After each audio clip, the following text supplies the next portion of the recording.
জাবের রাদিয়াল্লাহু তাআলা আনহু তিনি বাড়িতে গেলেন, যে স্ত্রীকে বললেন, স্ত্রী আমি তো সহ্য করতে পারছি না।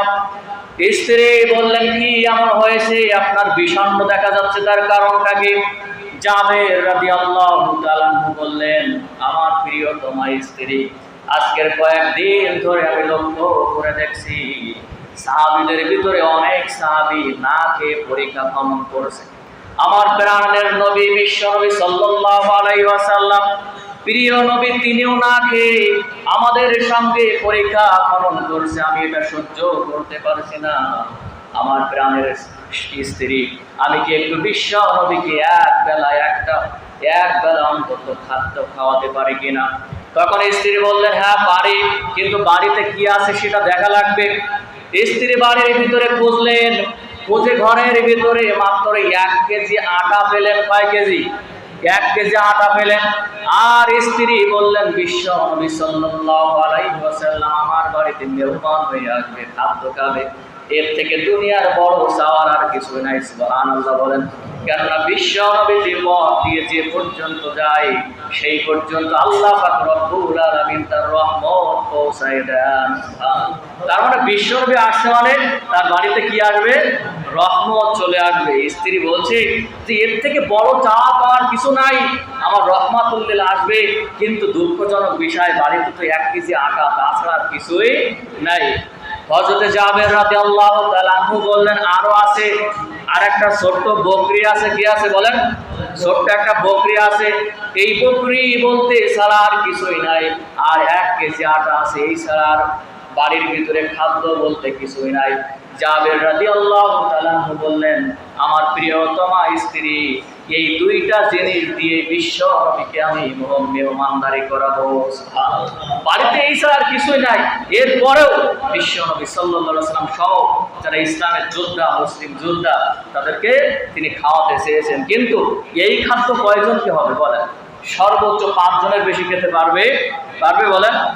বিশ্ব নবী সাল্লাল্লাহু আলাইহি ওয়াসাল্লামের কাছে জাবের রাদিয়াল্লাহু তাআলা চলে গেলেন, যে বললেন, ইয়া রাসূলুল্লাহ, ইয়া হাবিবাল্লাহ, আমি আমার প্রাণের থেকে আমি আপনাকে বেশি ভালোবাসি। ইয়া রাসূলুল্লাহ, ইয়া হাবিবাল্লাহ, আপনি ক্ষুধার্ত অবস্থায় পরীক্ষা খনন করছেন, এটা আমি সহ্য করতে পারছি না। ইয়া রাসূলুল্লাহ, ইয়া হাবিবাল্লাহ, আপনাকে একটা ওয়াক্ত আমি মেহমানদারি করতে চাই, আপনি কি আমার এই দাওয়াতটা কবুল করবেন? সুবহানাল্লাহ। বিশ্ব নবী সাল্লাল্লাহু আলাইহি ওয়াসাল্লাম আলহামদুলিল্লাহ বলে দাঁড়িয়ে গেলেন। সুবহানাল্লাহ বলেন। দাঁড়িয়ে সব সাহাবীদেরকে বললেন, ও আমার সাহাবীরা, আজকের দুপুর বেলায় আমার জাবের তার বাড়িতে আমাদেরকে মেহমান হিসাবে দাওয়াত দিয়েছে। সুবহানাল্লাহ বলেন। বিশ্ব নবী সাল্লাল্লাহু আলাইহি ওয়াসাল্লামের এই কথা শুনে সব সাহাবীরা একত্রিত আলহামদুলিল্লাহ বলে উঠলেন। সুবহানাল্লাহ। কেননা সবার পেটে তো পীড়ায় ক্ষুধার্ত অবস্থায় কাজ করছে। সব সাহাবীদের ভিতরে একটু আনন্দ ভাব আসলো, তারা সবাই আলহামদুলিল্লাহ বললো। কিন্তু জাবের রাদিয়াল্লাহু তাআলা কিন্তু চিন্তায় পড়ে গেছে। কি পড়ে গেছে? কেননা যে খাদ্য আছে সর্বোচ্চ কয়জনের হবে বলেন? কিন্তু এই যে পরীক্ষা খনন করছে কতজন জানেন? ইতিহাস থেকে যেটা পেয়েছে, 1000 মুসলিম যোদ্ধা। কতজন? 1000 মুসলিম যোদ্ধা তারা পরীক্ষা খনন করছে। বিশ্ব নবী সাল্লাল্লাহু আলাইহি ওয়াসাল্লাম যখন বললেন, আমার জাবের আজকে আমাদেরকে দাওয়াত দিয়েছে, সব সাহাবীরা একত্রিত আনন্দিত হয়ে তারা বলল আলহামদুলিল্লাহ। তার মানে সবাই দাওয়াত কবুল করেছে। জাবের রাদিয়াল্লাহু তাআলা বললেন, ইয়া রাসূলুল্লাহ, ইয়া হাবিবাল্লাহ, সমস্যা একটা হয়েছে। কি সমস্যা? সেটা হচ্ছে আমার বাড়িতে যে খাদ্য আছে সর্বোচ্চ 5 জন খেতে পারবে, তার বেশি খেতে পারবে না। কিন্তু আপনি তো 1000 মুসলিমদেরকে দাওয়াত দিয়ে দিলেন, এখন কি করব? আল্লাহর হাবিব সাল্লাল্লাহু আলাইহি ওয়াসাল্লাম বললেন, জাবের শুনে নাও, খাওয়ানোর মালিক কে? সুবহানাল্লাহ বলেন। খাওয়ানোর মালিক কে? জাবের রাদিয়াল্লাহু তাআলা আনহু বললেন, ইয়া রাসূলুল্লাহ, খাওয়ানোর মালিক একমাত্র আল্লাহ পাক রব্বুল আলামিন। তখন বিশ্ব নবী বললেন, ও জাবের, দুনিয়ার কোন মানুষ ইচ্ছা করলে কাউকে খেতে দিতে পারে কি পারে বলেন? সমাজে অনেক টাকাওয়ালা মানুষ আছে না? মানুষকে খাদ্য খাওয়াতে পারে না? পারে।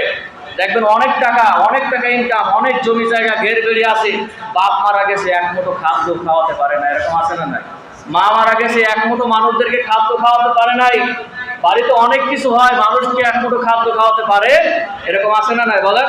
তার মানে খাদ্য খাওয়ানোর মতন তাওফিক ইচ্ছা আল্লাহ তাকে দেয়, ওকে পছন্দ করে নাই, এই জন্য মানুষদেরকে খাদ্য খাওয়াতে পারে। সুবহানাল্লাহ বলবেন না? ভালো করে বুঝতে হবে। দেখেন জাবের রাদিয়াল্লাহু তাআলা আনহুকে বলছে যে হে জাবের, খাওয়ানোর মালিক কে? তিনি বললেন আল্লাহ। বলছে দুনিয়ার কোনো মানুষ ইচ্ছা করলে কাউকে খাওয়াতে পারে? বলেন, যদি আল্লাহ তাওফিক না দেয়। আল্লাহ যাকে তাওফিক দেয় সেই শুধুমাত্র খেতে দিতে পারে। কাজেই যাবে, শুনে নাও, 5 জনের খাদ্য আছে তো তুমি আল্লাহর উপরে ভরসা করো, এবং যে খাদ্যগুলো আছে ওই খাদ্য রান্নার পরে একটা ঢাকনি দিয়ে ঢেকে রাখবে, কখনো আমার অর্ডার ব্যতীত ওই ঢাকনাটা উঠাবে না। সুবহানাল্লাহ বলবেন না? তার মানে বকরিটা জবাই করে যে গোশতটা রান্না করে যে পাত্রে রাখবে, ওর উপরে পরিষ্কার একটা কাপড় দিয়ে দিবে, আমি অর্ডার না দেওয়া পর্যন্ত ওই কাপড়টা তুমি খুলবে না। আর যে রুটিগুলো বানাবে 1 কেজি দিয়ে, সেই রুটির উপরেও একটা ঢাকনা দিয়ে রাখবে, যেন কোনোভাবে আমার অর্ডার না পাওয়া পর্যন্ত কাপড়টা সরানো না হয়। এইভাবে বিশ্ব নবী সাল্লাল্লাহু আলাইহি ওয়াসাল্লাম বলে দিলেন। জাবের রাদিয়াল্লাহু তাআলা বাড়িতে গেলেন, যে স্ত্রীকে বলছে যে বিশ্ব নবী সাল্লাল্লাহু আলাইহি ওয়াসাল্লাম দাওয়াত কবুল করেছে, স্ত্রীও বললেন আলহামদুলিল্লাহ। এখন জাবের রাদিয়াল্লাহু তাআলা বলছে যে 1000 মুসলিম যোদ্ধা বিশ্ব নবীর সঙ্গে আসবে, তারা আজকের আমার বাড়ি মেহমান হবে। স্ত্রী শুনে অবাক হয়ে গেছে যে খাদ্য আছে 5 জনের, আপনি দাওয়াত দিয়ে আসবেন 5 জনের, কিন্তু 1000 মানুষকে দাওয়াত দিলেন। তখন জাবের রাদিয়াল্লাহু তাআলা বললেন চিন্তার কোনো কারণ নাই, বিশ্ব নবী সাল্লাল্লাহু আলাইহি ওয়াসাল্লাম বলে দিয়েছে যে রান্নার পরে কাপড় দিয়ে ঢেকে রাখতে, তারপরে যা করতে হয় বিশ্ব নবী সাল্লাল্লাহু আলাইহি ওয়াসাল্লাম করবে। সুবহানাল্লাহ বলবেন না? জাবের রাদিয়াল্লাহু তাআলা ছোট্ট ওই বকরিটা জবাই করলেন বড় সন্তানকে সঙ্গে নিয়ে। ছোট সন্তান তখন ঘরের ভিতরে ঘুমিয়েছিলেন। বড় সন্তানকে নিয়ে যখন ওই বকরিটা জবাই করে দিলেন, এদিকে বকরিটা রান্নার কাজে স্বামী স্ত্রী জাবের এবং জাবের রাদিয়াল্লাহু তাআলা স্ত্রী রান্নার কাজে ব্যস্ত। ওদিকে বড় ছেলে বাড়ির উঠোনের ভিতরে ঘুরে বেড়াচ্ছে, এদিকে রান্না বান্না চলছে। বিশ্ব নবী সাল্লাল্লাহু আলাইহি ওয়াসাল্লামের শেখানো পদ্ধতিতে সুবহানাল্লাহ বলেন। এদিকে ছোট্ট সন্তান ঘর থেকে ঘুম থেকে উঠেছে, ঘুম থেকে উঠেই ওই যে ছোট্ট বকরিটা, যে বকরি নিয়ে সে সব সময় খেলাধুলা করতো, এরকম আছে না নাই? বাড়িতে যদি ছোট একটা ছাগল থাকে, আপনার যদি ছোট্ট বাচ্চা থাকে, সে খেলাধুলা করে না? ওই ছোট্ট বকরিটা নিয়ে জাবের রাদিয়াল্লাহু তাআলা যে ছোট সন্তান, সে সব সময় খেলাধুলা করতো, সব সময় চড়িয়ে বেড়াতো। এখন সে ঘুম থেকে উঠে দেখে যে তার বকরি খুঁজে পাচ্ছে না, এখন সমস্ত জায়গায় ঘোরাঘুরা মানে খুঁজে বেড়াচ্ছে। এখন বড় ভাই বলছে কি বাবা কি খুঁজো? তখন ছোট ভাই বলছে যে আমার সেই বকরিটা কই, আমি খেলা করবো তার সাথে। তখন বড় ভাই বলছে তোমার ওই বকরিটা একটু আগেই আব্বু জবাই করে দিয়েছে, কেননা রাহমাতুল লিল আলামিন বিশ্ব নবী সাল্লাল্লাহু আলাইহি ওয়াসাল্লাম আমাদের বাড়িতে আজকের মেহমান হয়ে আসবে, সুবহানাল্লাহ, এই জন্য জবাই করে দিয়েছে। কিন্তু ছোট্ট ছেলে সে তো কিছু বোঝে না, বোঝে মাত্র 3 বছর, 4 বছর বয়স যেটা আমরা পেয়েছি। আর বড় ছেলের বয়স হচ্ছে 6 বছর। কত বছর? 6 বছর। আর ছোটটার বয়স 4 বছর। ও কান্না শুরু করে দিয়েছে, বলছে যে কোথায় জবাই করেছে? অমুক জায়গায়, চলো। কিভাবে জবাই করেছে? এখন 6 বছরের যে ছেলেটা, ও অতটা বোঝার বয়স হয় নাই। ও কি করেছে? ও যখন বলছে কিভাবে জবাই করেছে একটু দেখাও, তখন যে অস্ত্র দিয়ে জবাই করেছিল বকরি, ওই অস্ত্রটা নিয়ে ওর গলার ভিতরে আস্তে করে চাপ দিয়েছে। এখন আস্তে করে দেখাতে যে ওখানে কিন্তু পোস্ট লেগে গেছে। আল্লাহু আকবার। পোস্ট লেগে গেলে কি রক্ত আর বন্ধ হবে বলেন? রক্ত ফিনকি দিয়ে বাইর হয়ে গেল। এরপর আস্তে আস্তে সে নিস্তেজ হয়ে গেল। তখন সে বড় ভাই বারবার তাকে ডাকলো, কিন্তু আর ডাকে সাড়া দিচ্ছে না। সে ভয়তে দৌড় মারলো। দৌড় দিতে গিয়ে সেও খেজুর গাছের যে বাকড় আছে না, ডাল, ওই ডালে বিদ্ধ হয়ে গেল। পেটের ভিতরে বড় ভাইও ঢুকে গেল, সেও রক্তাক্ত হয়ে ওই জমিনের ভিতরে পড়ে গেল। 2 ভাই একেবারে নিস্তেজ। এদিকে স্ত্রী 2 ভাইকে খুঁজতে খুঁজতে যে দেখে জাবের রাদিয়াল্লাহু তাআলা 2 সন্তান দেখে যে ছোট ছেলে গলার ভিতরে ছুরি দেওয়া, সেখানে রক্তাক্ত পড়ে আছে, আর বড় ছেলে পাশেই ডালের ভিতরে বিদ্ধ হয়ে সেখানে রক্তাক্ত অবস্থায় নিস্তেজ অবস্থায় পড়ে আছে। এক নিমেষেই সব শেষ। তখন স্ত্রী কাঁদতে কাঁদতে 2টা সন্তানকে নিয়ে আসলো জাবের রাদিয়াল্লাহু তাআলা তিনি বাইরে গিয়েছিলেন, এসেই দেখে যে এই অবস্থা। জাবের রাদিয়াল্লাহু তাআলা কান্নায় ভেঙে পড়লেন, স্ত্রী তিনিও কান্নায় ভেঙে পড়লেন। কিন্তু শেষ বের জাবের রাদিয়াল্লাহু তাআলা বলছেন, যেটা হয়ে গেছে হয়তো আল্লাহ পাক রব্বুল আলামিন আমাদেরকে পরীক্ষা করছেন, কাজেই এইটা আজকের আমরা ভুলে যাই। আমাদের দুই সন্তানটিকে কি করে ঘরের ভিতরে রাখি এবং বিশ্বনবীকে যে দাওয়াত দিয়েছি, অন্তত আজকে রহমাতুল লিল আলামিনকে হাসি মুখে খুশি করে আজকের মেহমানদারি করাবো। সুবহানাল্লাহ, যেন বিশ্বনবী সাল্লাল্লাহু আলাইহি ওয়াসাল্লাম কোনোভাবে না বুঝতে পারে সেইভাবে আমরা আজকের মেহমানদারি করাবো। ছোট্ট দুইটা সন্তানটিকে খাটের ভিতরে, খাটের নিচে, বাড়ির ঘরের ভিতরে খাটের নিচে রেখে রান্না বান্না করলেন। সব কিছু আয়োজন শেষ, বিশ্বনবী সাল্লাল্লাহু আলাইহি ওয়াসাল্লাম আসলেন। সব সাহাবায়ে কেরাম 1000 মুসলিম যোদ্ধা তারা আসলেন। এসে তখন খেতে বলতে হাত মুখ ধুয়ে বিশ্বনবী সাল্লাল্লাহু আলাইহি ওয়াসাল্লাম সুন্নাত সেটাকে বাড়িতে যেই খাওয়া শুরু করতেন না, বাড়িতে ছোট যারা আছে তাদের খোঁজ খবর নিতেন। সুবহানাল্লাহ বলবেন না?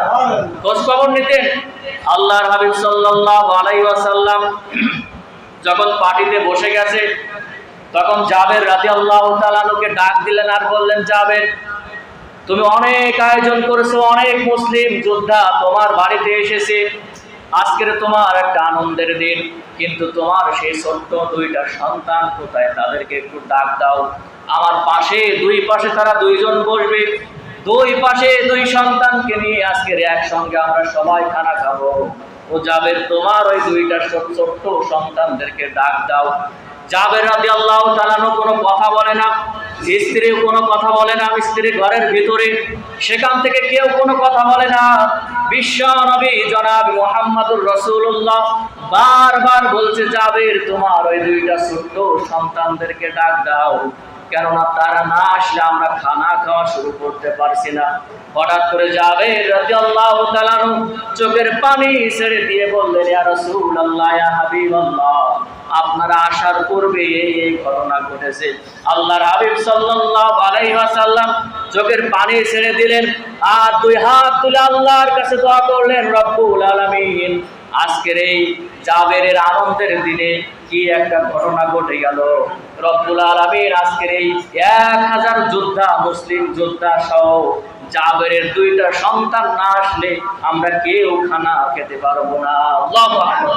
বিশ্বনবী সাল্লাল্লাহু আলাইহি ওয়াসাল্লাম এভাবে করে আল্লাহর দরবারে হাত উঠিয়ে কাঁদছে আর বলছে, রব্বুল আলামিন, আজকের জাবেরের দুইটা সন্তান যদি আমাদের পাশে না আসে, তারা যদি আমাদের সঙ্গে খাদ্য না খায়, তাহলে আমরা খেতে পারবো না। এখান থেকে না খেয়ে আমাদেরকে চলে যেতে হবে। ক্ষুধার্ত অবস্থায় জিহাদের জন্য আমরা প্রস্তুতি নিচ্ছি, না খেয়ে আজকের জাবেরের বাড়ি থেকে আমাদেরকে চলে যেতে হবে। বিশ্ব নবী সাল্লাল্লাহু আলাইহি ওয়াসাল্লাম এভাবে করে যখন দুই হাত তুলে কাঁদছিলেন, তখন জিবরাইল আলাইহিস সালাতু ওয়াস সালাম আসলেন এবং বললেন, ইয়া রাসূলুল্লাহ, ইয়া হাবিবাল্লাহ, আপনি জাবেরকে বলেন তার দুইটা সন্তানকে নাম ধরে ডাক দিতে। আল্লাহু আকবার। জাবের রাদিয়াল্লাহু তাআলা আনহুকে বিশ্বনবী বললেন, হে জাবের, যাও ঘরের ভিতরে, যে তোমার দুইটা সন্তানকে নাম ধরে ডাক দাও আর বলো, বিশ্বনবী সাল্লাল্লাহু আলাইহি ওয়াসাল্লাম এসেছে, মেহমান হয়ে তাদের সঙ্গে খানা খেতে হবে, তোমরা উঠে আসো। জাবের রাদিয়াল্লাহু তাআলা ঘরের ভিতরে যেয়ে তাদের দুই সন্তানকে নাম ধরে ডাক দিলেন। আল্লাহ পাক রব্বুল আলামিনের ইশারায় দুই সন্তান রক্তাক্ত অবস্থায় বিশ্বনবী সাল্লাল্লাহু আলাইহি ওয়াসাল্লামের পাশে এসে বসে গেল। আল্লাহু আকবার। আল্লাহ পারে না এগুলো? বলার পারে কিনা? আল্লাহ পাক রব্বুল আলামিন ইচ্ছা করলে সব